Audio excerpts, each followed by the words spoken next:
Welcome everyone to our monthly parent webinar for Evolve Treatment Centers. My name is Allison Orsina and I'm the Executive Clinical Director at Evolve. And I'm happy to speak with you all today about understanding borderline personality disorder in teens. It's a timely opportunity for that topic as May is BPD Awareness Month. I apologize in advance for my voice. I am unfortunately a little bit hoarse today, so I'll try to do my best to be clear and not too frog-like as we do this presentation. All right, so let's begin.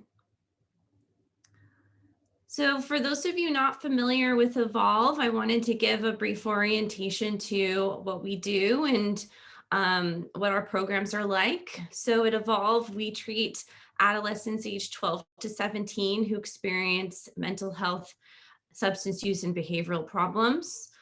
Some of these problems include anxiety, depression, suicidal behavior, self-harm, substance use, and borderline personality disorder. We have 3 levels of care, highest level being residential treatment, followed by a partial hospitalization program and intensive outpatient program. We have programs located in both Northern and Southern California parts of the state. Our therapeutic approach is evidence-based and behavioral. All of our programs utilize DBT skills training and cognitive behavioral therapy and group therapy, including the kinds of group therapy listed here. All of our programs involve an important family therapy component and experiential therapy. So things like surf therapy, art, music, equine therapy to help kids find their passions and find ways to become behaviorally active. And at the end of the presentation, I'd like to talk a little bit more about the ways in which our programs can assist, in particular, teens with borderline personality disorder or traits therein. So we'll go ahead and get started. So understanding borderline personality disorder in teens. So to start, what is borderline personality disorder?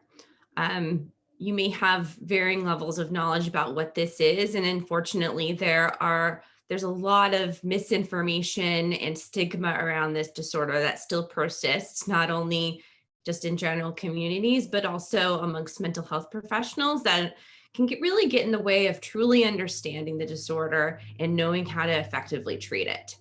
So I'd like to go over what our diagnostic manual states BPD to look like, and talk a little bit more about in our day-to-day experience what that might feel like for someone to experience and how we might actually come to notice that maybe in teens that we know. So to start, it is what we consider a personality disorder. That's opposed to something like a mood disorder or an anxiety disorder or a disorder related to conduct or behavior. So what it means to have a personality disorder is that it's a pervasive pattern of behavior that spans across multiple contexts. So that means it's not something that only shows up at school, only at home with family, or only with friends. Usually it travels across all of these different environments and impacts almost everything in a person's life. And it must deviate significantly from what is normative for the age and the culture. So there are a lot of pretty normal teen behaviors that may seem alarming to some, but a personality disorder like BPD would be well beyond what's considered normal for a teen. And it must lead to a significant impairment in functioning. So if the teen is exhibiting behaviors and seems to have no negative consequences from them, there's no distress related to it, there's nothing amiss in their life, then it probably wouldn't meet this criteria.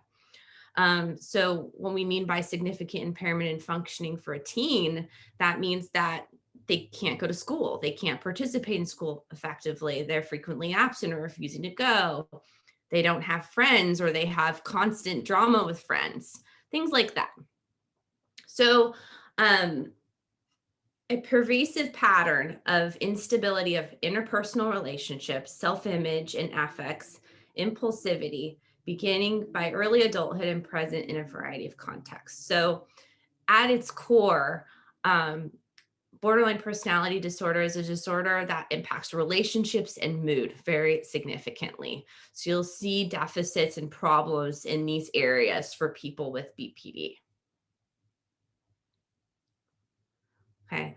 So, possible traits that someone with BPD might have, and of course, you have to meet a certain number of these to meet the diagnostic threshold for having the disorder officially. But so people with BPD may not have all of these traits. They may only have some, but you have to have a certain number of them in order to meet criteria.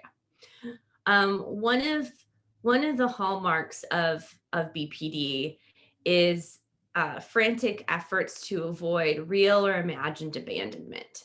And so, for someone with borderline personality disorder, the idea of being rejected or abandoned by someone interpersonally is quite intolerable, and more so than the average person, where I think for most people the idea of being abandoned or rejected is at least mildly unpleasant. We don't want that, we want to avoid that if we can. But for someone with BPD, it is the worst nightmare scenario, and so they will often anticipate it happening even when it might not be, and will go to great lengths to avoid it happening. So that could look like constant reassurance seeking. Are you mad at me? Are you mad at me? Assuming people hate them or out to get them.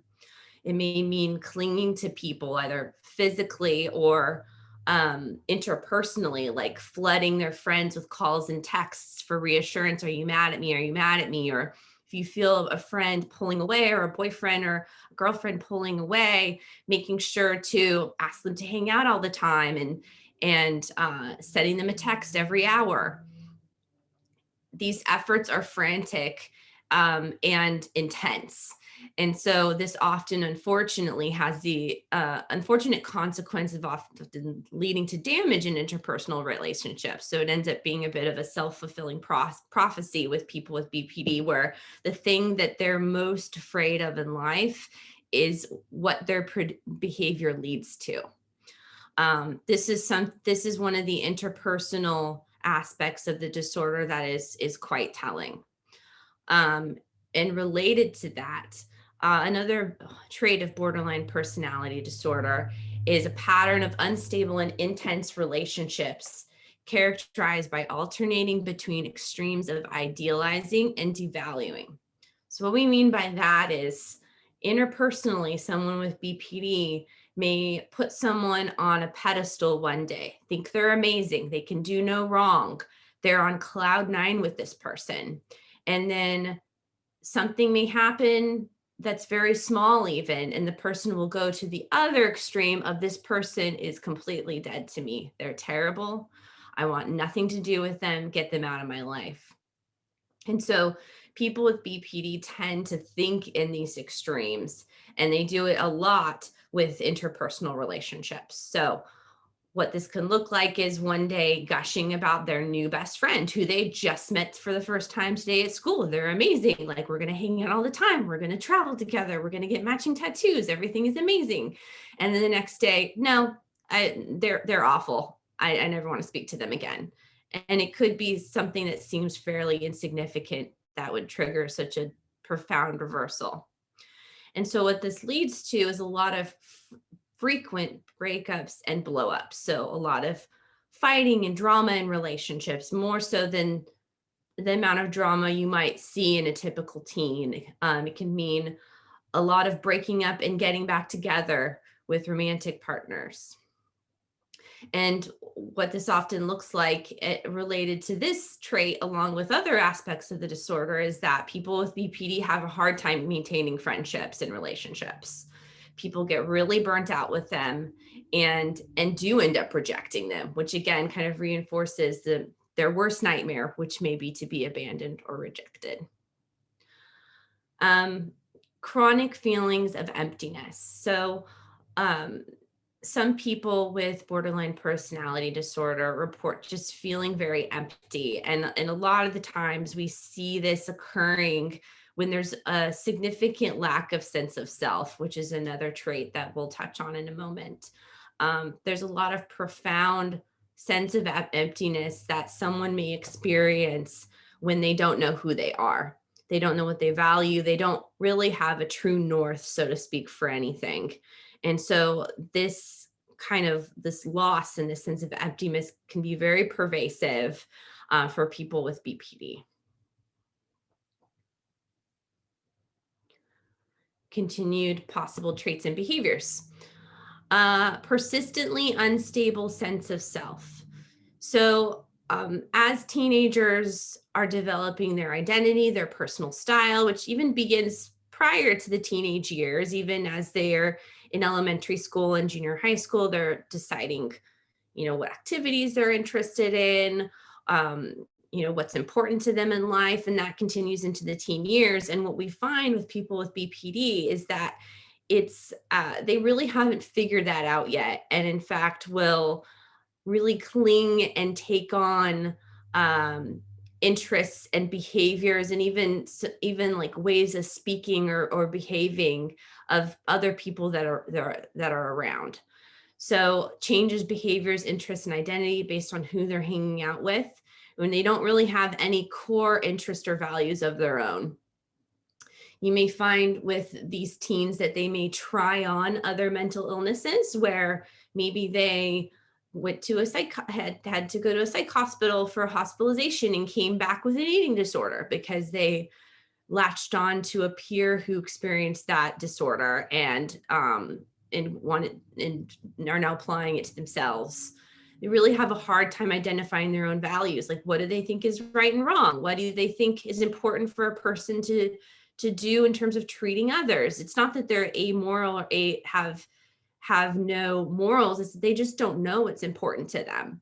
And there's that loss of sense of self is, like I mentioned, can really lead to feelings of emptiness and really a loss of direction.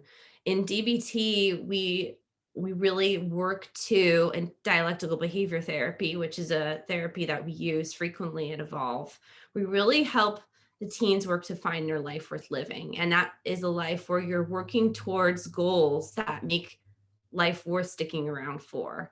And so that involves understanding your values and what's important to you. And that's really essential for us to, what are we going to get out of life? And so people who lack this can really struggle to understand why are they putting all this work in, why the pain is too much, it may not be worth it. So really helping them to develop their core sense of values and identity is really key for recovery. Impulsivity can be another trait of borderline personality disorder. And we want to see it here in at least two areas that are potentially self-damaging. So what we're not talking about here is blurting things out in class when they shouldn't, or speaking out of turn, or frequently interrupting people. That's not the kind of impulsivity we're talking about here. We're talking about more risky impulsive behavior, like impulsively having unprotected sex or sex with multiple partners, sneaking out in the middle of the night on a dime to go and meet up with friends, or go hook up with partners. Impulsively using drugs or alcohol, like maybe they're out with friends randomly say, hey, let's go shoplift some beers and get drunk. Okay, why not? That's the kind of impulsivity we're seeing here. We're not including impulsive self-harm or suicide attempts here, as those behaviors are captured in another trait listed below. But impulsivity can be, and not always is, but can be a big part of the BPD presentation. What we want to make sure when we're looking at diagnosing a teen or anyone with BPD, we want to make sure that impulsivity isn't better accounted for by another disorder like ADHD or mania and bipolar disorder. And so a skilled clinician needs to really take a look at that and look if impulsivity is pervasive, or is it really related to mania or hypomania, or is it really something that's been present only in the context of, say, blurting out things in the middle of class when they shouldn't, which may be something more that someone with ADHD might do. Another trait is recurrent suicidal behaviors, gestures or threats, or self-mutilating behavior, meaning non-suicidal self-injury. A lot of times people, clinicians and lay people alike, will assume that if a client is frequently suicidal, it means that they have BPD. Or if they're frequently self-harming, it means they have BPD. That's not necessarily so. There are many reasons why teens or adults may engage in self-mutilating behavior, and it's not necessarily always BPD. But this is something that we do see on a recurrent basis for people with BPD. So multiple psychiatric hospitalizations for suicide attempts or suicidal planning, frequently cutting or engaging in other forms of self-harm, can often be present for people with BPD. Other traits of the disorder: affective instability due to marked reactivity of mood. What does that mean in lay language? That means mood swings. Mood fluctuates quickly and throughout the day. This is different than people with bipolar disorder, who experience typically periods of at least 4 to 5 days or more during which they consistently have elevated, elated, or irritable mood. With BPD, we see it go up and down throughout the day, rather than staying consistent over a period of several days or more. And we see that it's often triggered by the environment. So mood fluctuates rapidly based on some of the things we discussed earlier, like perceived rejection or abandonment, or interpersonal storm. Usually that's more the case with BPD, that you can identify triggers that would relate to the reactivity of mood. Although sometimes it can just be up and down throughout the day. People with BPD may experience intense episodes of sadness, irritability, anxiety, but usually with BPD, it lasts a few hours up to a few days max. It would not really demonstrate the mood episodes present in say, bipolar disorder. So it's important, though, that a skilled clinician that understands the difference is assessing a patient or client for BPD, because it's often mistaken for bipolar disorder. In addition, inappropriate, intense anger or difficulty controlling anger. So this may look like often losing your temper, constantly angry or irritable, feeling like you have to walk on eggshells around this person all the time, getting into fights, whether physical or verbal. And remember, this is pervasive in BPD. So this means not just yelling at mom at home, but also losing temper with teachers, with friends, with teammates at school, on the soccer team or whatever. And it's out of proportion from that of a typical moody teenager. And lastly, some people with BPD, and I would say this is one of the traits that I see less often, at least in teens, is paranoia that can be triggered by stress.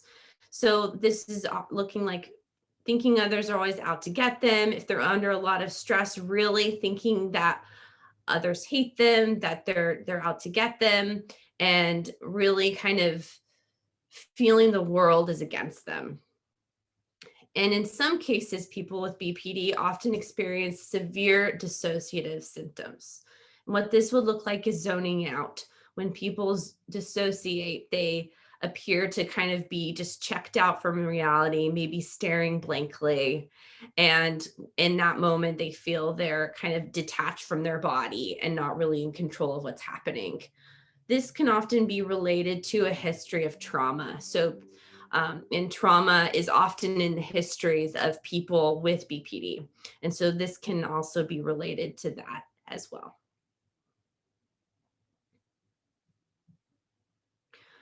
So what causes BPD? I mentioned trauma, that can.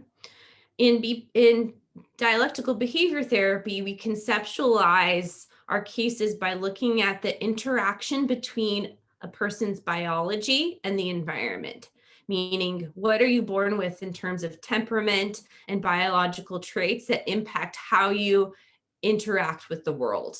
And so therefore your environment as you're growing up.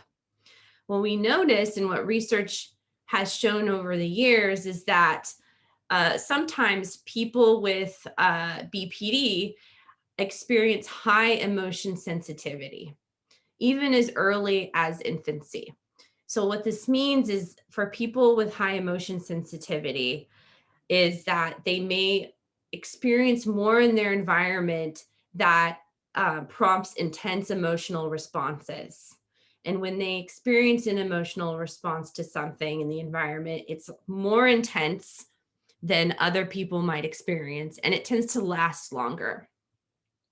So going back to infancy, what this can look like is you're carrying your infant down the street and you're walking by a dog, the dog barks. Some children may say, "Ooh, doggy," and wave at the dog and then pass along by. Some may cry for a moment because it startled them and then return to their baseline and get distracted by a pretty flower and they'll move along.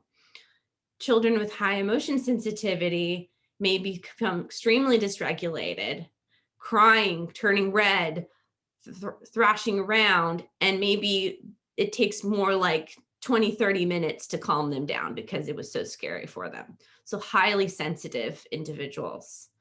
That combined with what we call an invalidating environment can create a perfect storm for BPD to arise. An invalidating environment may look like, for example, with this infant that I just described, who reacts very strongly to hearing the dog bark, is crying and crying, can't calm down. An invalidating environment would look like parents saying, "What? That was just a dog barking. Why are you crying? Stop crying. Stop crying. It's fine. It's fine. You're fine." Okay. And repeatedly giving those responses to the infant's and later child's intense emotional reactions to things, to where the child doesn't know how to trust their emotions. They don't know how to effectively regulate or deal with intense emotions.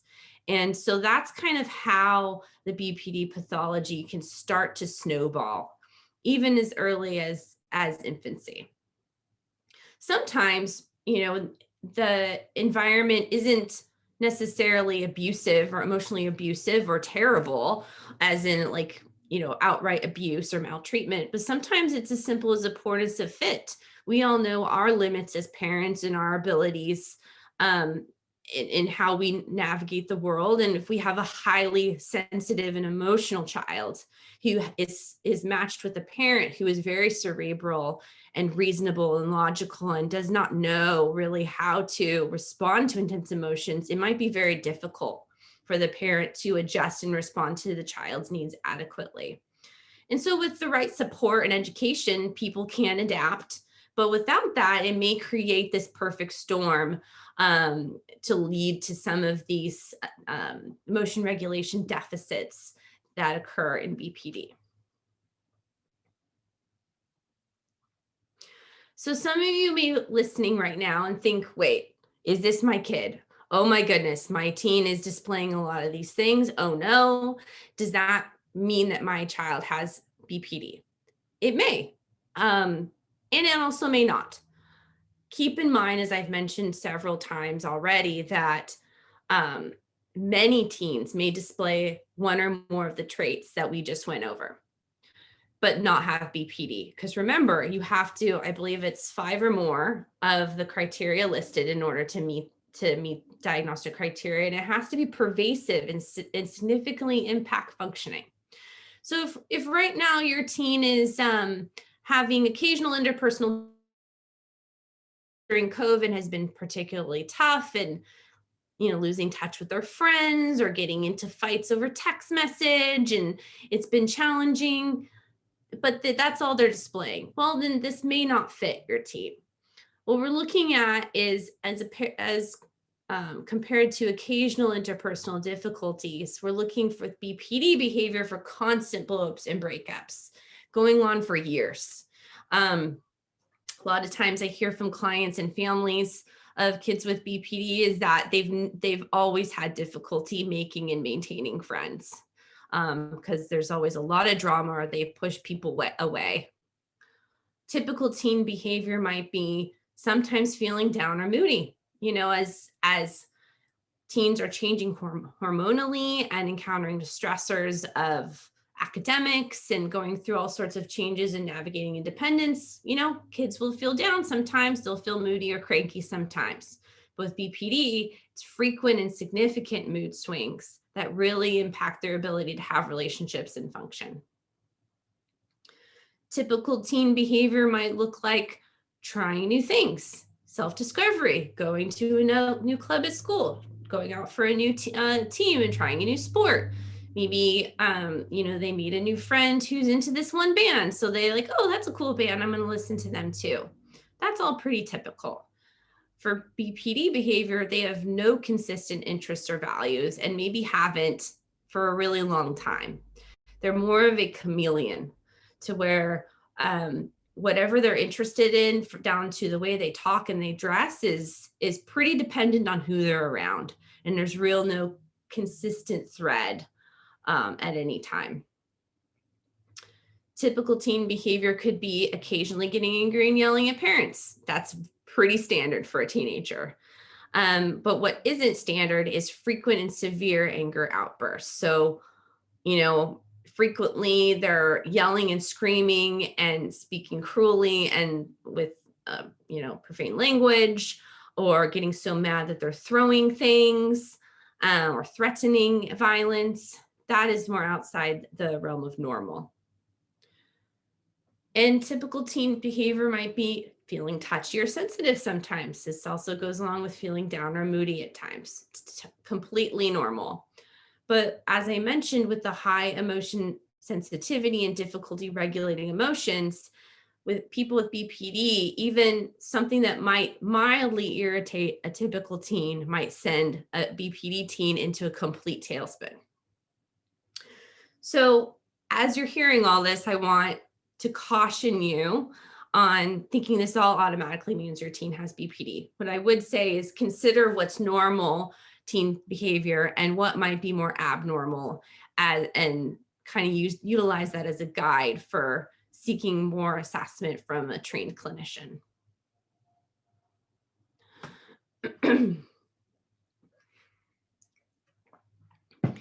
In the spirit of BPD Awareness Month, I also want to talk about stigma versus realities around BPD. Because I think that oftentimes people with this disorder are given a really unfair shake, because the reality is that there's still a lot of misunderstanding about what it means to have BPD, what it means to know someone who has BPD and care for them deeply. And even amongst the mental health community and community of mental health providers, there's still a lot of stigma and misunderstanding. As I recall my journey through graduate school years ago, and as I've supported a lot of young therapists and therapists in training in my years working at Evolve, I've continued to see new clinicians with the idea that people with BPD are manipulative, that they lie all the time, that they're just unpleasant to be around and generally not likable people. I hear that a lot from, people who understand or hear about BPD in popular culture too. We think about people like Fatal Attraction or Single White Female, or all these films and media that kind of portray this desperate woman. And while maybe they were trying to portray someone with BPD, but I think where they fail is to really understand the significant pain that's underneath the disorder, and the fact that a lot of people with BPD are not any of the things that I just listed on this page. For example, manipulative. This is a common thing we hear about our teen clients. We have a common thing that our parents will talk about for these teen clients, and it's understandable why. It's an easy way to describe feeling like you're getting one pulled over on you. Like, I feel like they're really manipulating me. They're pulling the strings here. And I get it. But unfortunately, it has a really negative judgment attached. And when we remove that judgment and look at it objectively, what we see is a person who's trying to get their needs met any way they know how, which I can really understand, especially if they really don't have a lot of tools at their disposal to get their needs met effectively. They're going to do what they know how. And if we just label them as manipulative, we might not be able to see that and help them learn more effective ways. A lot of clinicians and lay people alike think that people who lie, it must mean they have BPD. Well, as we saw, lying is not a diagnostic criteria for borderline personality disorder. And for a lot of teens I've worked with over the years with BPD, that's not something for all of them that they do. It may not be something that's okay with them. So it's unfair to assume that this of all people with BPD. It's also unfair to assume that it means you're unpleasant to be around. I know that many clinicians in the mental health field will automatically turn away people with BPD because they're like, oh, I'm going to be so burnt out. They're going to take over my life. I'm not going to be able to handle this. And the reality is it is manageable if you know how to work with it, if you understand it. And a lot of people that I've worked with BPD over the years are kind and empathic people who have a very painful disorder that they desperately want to feel better from. It's also perceived, and kind of rightly so, in it being labeled a personality disorder, that it's a life sentence. Recent research, and especially as we study the use of DBT with people with borderline personality disorder, we find it's really not a life sentence people once thought it was. In reality, DBT has a very high success rate in removing and reducing a lot of the life-threatening behaviors that people with BPD display, like self-harm, the impulsivity, the suicide attempts, the anger outbursts. Certain treatments like DBT are very effective at reducing those and keeping people out of the hospital and alive and be able to work towards their life worth living goals. It's also common for people to believe that it cannot be present in teens. I'm going to talk in a few minutes about why that's not true. The reality is of BPD. So like I mentioned before, people with BPD have learned to get their needs met in ways that might cause other problems. So if we can think about someone who is maybe dreading rejection or abandonment, they may want to seek validation or warmth or comfort or interpersonal interaction from others. And a lot of times people don't know how to do that. They may not know to come up to parents and say, I really just need to spend time with you right now. I really just need you to give me a hug, give me the warm fuzzies. They may not know how to do that. And so instead, they might self-harm and then come show you, or self-harm and then walk around the house bleeding, and so that you'll notice. And so I think, some might label that as manipulative. They're doing this so that I will give them attention. And yeah, they might be. And they just don't know what else to do. They long for that connection and to not feel rejected. They long for those warm fuzzies. And this is the only way they know how to get it. So if they self-harm, you'll give them a hug, tend to their wounds, support them, make sure they're not alone, talk to them, validate them, give them all the things they so desperately want. Like I mentioned, lying is not a diagnostic criteria for BPD, and some people with BPD don't engage in that behavior at all. And BPD can present itself in different ways. Some with BPD can be highly empathic, as I mentioned, and care deeply about others. Um, you know, interpersonal relationships are often extremely important to people with BPD. They want desperately to feel like they belong and they connect and have that closeness. And like I've mentioned, unfortunately, a lot of their behaviors really sabotage that. And so it can create a big cycle of pain for people with BPD that don't know how to maintain relationships effectively. As I mentioned previously, DBT is an effective treatment for BPD and can significantly reduce the acting out behaviors and keep people alive and out of the hospital. And research has shown that BPD traits and behaviors sometimes arise and stabilize in adolescents, which we'll go into more in a bit. So, can you diagnose teens with BPD? The short answer is yes. Okay. It is a long-standing misconception that BPD can't be diagnosed prior to age 18. And in fact, a lot of mental health providers still maintain that, even though our current diagnostic manual, the DSM-5, actually allows us to. The DSM-5, let me see if I have that on the next slide or not. Yep, we do. Okay. I think there's a lot of reasons why previous treatment providers are hesitant to diagnose BPD in teens. Many believe it to not be permitted, which is currently inaccurate. They are not really trained to effectively assess for it.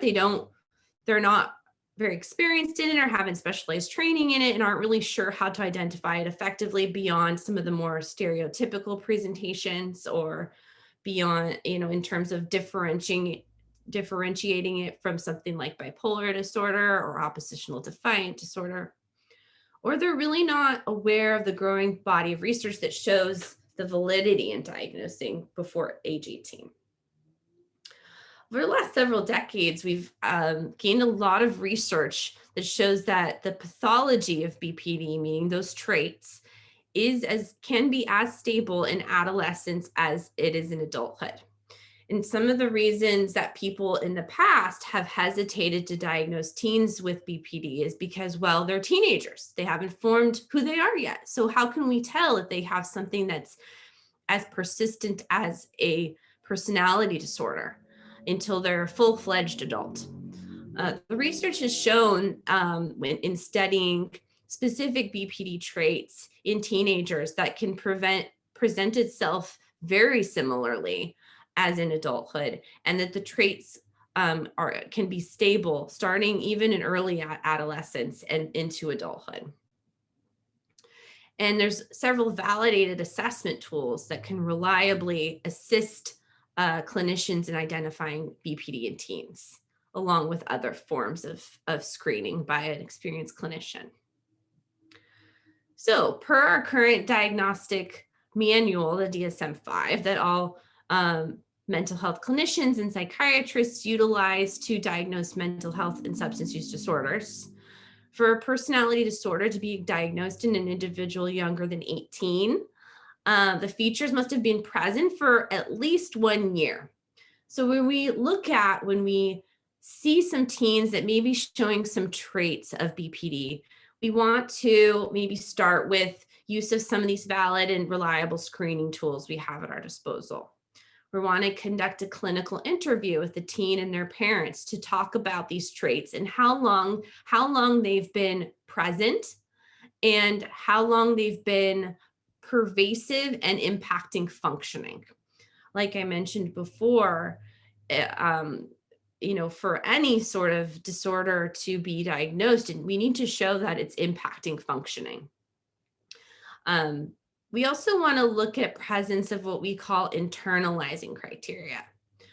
There is some evidence that says that BPD may be overdiagnosed in teens that are only displaying the acting out behaviors. So if they're only impulsive and cutting themselves and having suicide attempts, and maybe a few anger outbursts here and there, if that's what we're seeing alone, then we have a larger possibility that we may wrongly diagnosed based on those things alone. Um, on the other hand, if we look at internalizing criteria as well, like, is there also this fear of abandonment? Is there also a lack of sense of self, chronic feelings of emptiness? Those are the traits that are really more reliable to identify BPD from an early age. Doesn't mean that if your teen has those other acting out behaviors, that it doesn't mean they have BPD, but we really want to make sure that these more internalizing factors like the fear of abandonment, lack of sense of self, interpersonal difficulties are also present.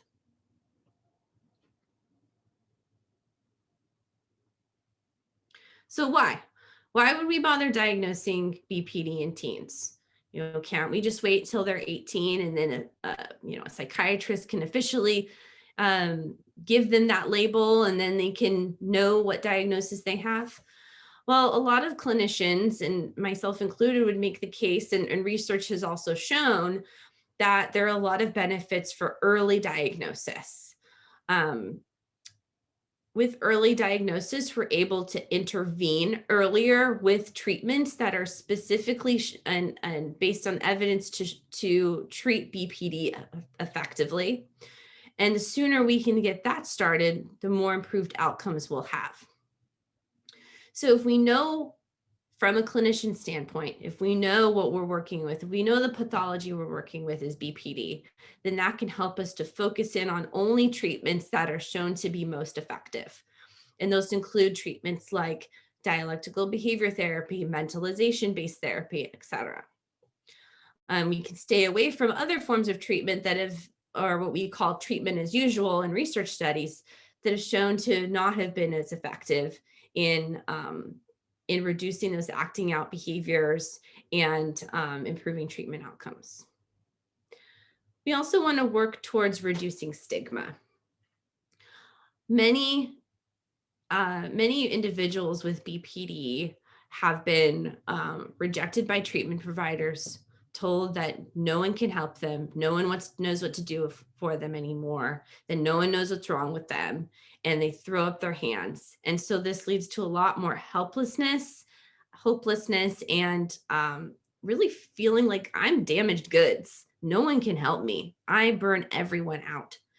And sometimes, and we've seen this a lot as we thoughtfully provide this diagnosis to some of our clients at Evolve when it's appropriate, is that there's almost a big exhale that can happen after learning that this is my diagnosis. I know what's going on. It's not that I'm just a bad kid. It's not that I'm a bad egg. It's that this is a diagnosis that other people experience too, and there's treatment for it. And many report feeling very validated by this being properly identified, like, okay, I know what's going on. And guess what?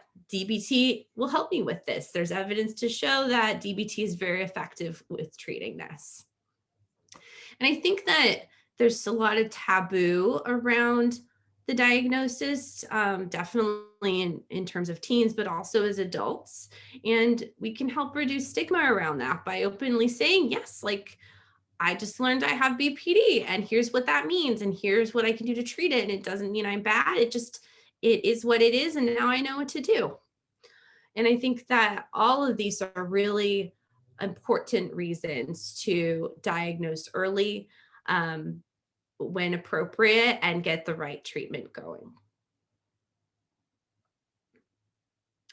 So, what to do if you suspect, after going through all of this or based on conversations with other providers, if you suspect your teen may have traits of BPD and you like to get them assessed, here's some things that I recommend. So first and foremost, dialectical behavior therapy is a gold standard evidence-based treatment for DBT. And so I would highly recommend looking for a provider of DBT to assess your teen. And there's a list of DBT providers on the Behavioral Tech website. Behavioral Tech is the premier training institute from Marsha Linehan, the creator of DBT. There are many resources on that site for you to utilize. There's also the BPD Resource Center, which can link you to programs and clinicians that specialize in treating BPD in particular. I'd highly recommend you look into the National Education Alliance for BPD. This is an excellent resource for any loved one of someone with BPD, whether they're a teen or an adult. There's a lot of resources for psychoeducation on BPD, and there's information to link you with something called the Family Connections Program, which is an excellent source for loved ones of people with BPD. Essentially, it's a peer-led training program that incorporates DBT skills to help loved ones learn how to cope with having a BPD loved one and interact and support their loved one with BPD more effectively. I cannot recommend that enough. On that page, they also have a link to something called the Global Alliance on Prevention and Early Intervention for BPD. So this is called GAP. And GAP has yearly conferences where they present research on prevention and early intervention for BPD. And so on that page, if you're someone that really likes to have all the deets, you can go on there and read a large bank of research that they've compiled on BPD in teens, on treatment for BPD in teens, etc. So I really recommend any of these resources as you go through this journey.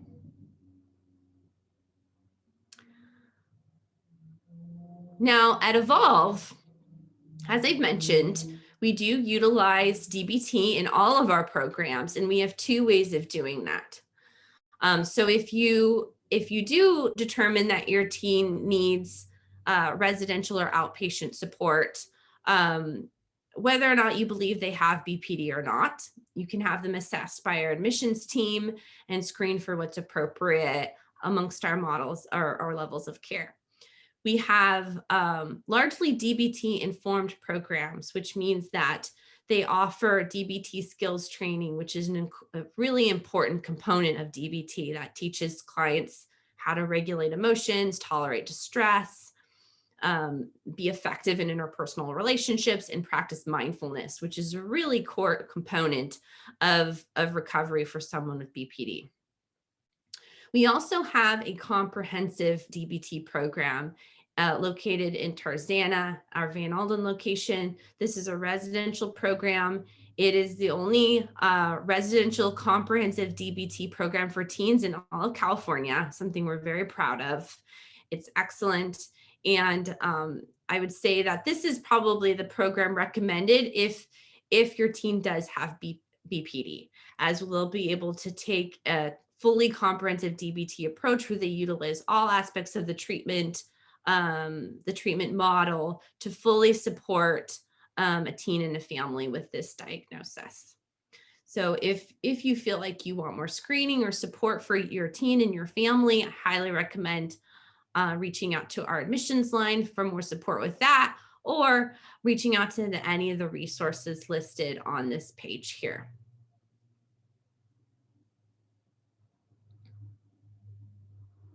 Okay, a little bit more information on our Van Alden program. As I mentioned, is comprehensive DBT. So not only do they offer skills training, they offer skills coaching. So as the teens learn ways to regulate their emotions more effectively, tolerate distress, they're going to have triggers and intense emotions as they go throughout their days or experience family sessions and whatnot. And so the counselors there are trained to provide this specific form of coaching so they can learn to use DBT skills on their own. At Van Alden, they're very highly skilled, in addition to our other programs as well, but it's definitely the specialty of the Van Alden program to screen for and detect borderline personality disorder and treat these high-risk behaviors like self-injury, suicidal behaviors, and of course, BPD. All right, so I guess we'll close out here with a big thank you for attending. Appreciate your time. And again, here's the contact information for our admissions line if you would like more information about our programs. In addition, I want to invite you to our next webinar for June on June 30th. We'll focus on reducing stigma around discussing suicide and self-harm. You can register now on our website. All right. Thank you so much to everyone for attending. Take care.